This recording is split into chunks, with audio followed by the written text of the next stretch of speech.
guys, today I want to talk to you a little bit about clay, which is my favorite thing to use to make art. So what is clay? I mean, it's soft, it's sticky, it's squishy. It comes from the earth and it's pretty much a special kind of mud.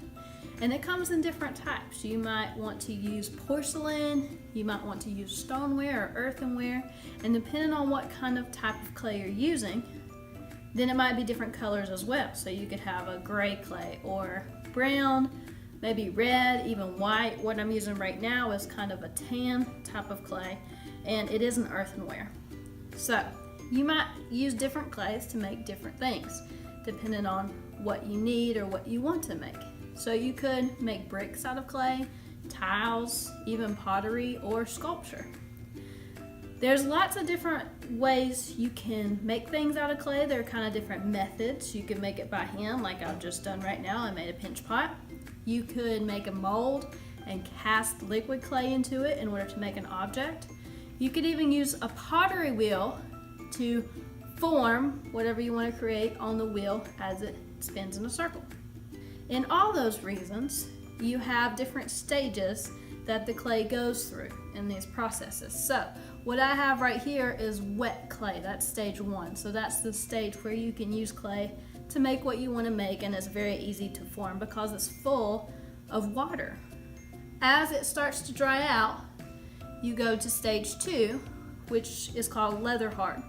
So you can't quite move it. It might break if you move it. However, it would be a good point where if you wanted to carve a design into the surface without it moving around on you, or maybe the walls falling in, you would have that sturdiness that you can make your design.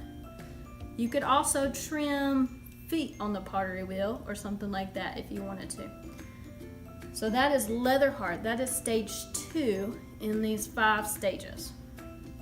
Stage 3 would be bone dry. That means all the water has dried out of it pretty much to the air dry. At this point, it is the most fragile it can be. If I was to drop this or even set this down the wrong way, this handle has the potential of falling off. So very, very fragile at this state. You have to be careful or else it could break easily.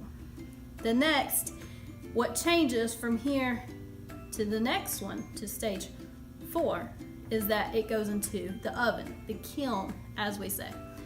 In the kiln, the molecules actually change, and now it has been bisqued. This is Bisqueware. It is now ceramic. It is hard. If you flick it, there's a little ting sound to it, and it's more sturdy and more durable at this point. However, it does have a rough surface to it. It's very porous as well, which means you can then add some glaze to it, and we'll see what happens next. So that was stage 4. In the same part of stage 4 is if you want to add your glaze, it usually goes on very chalky.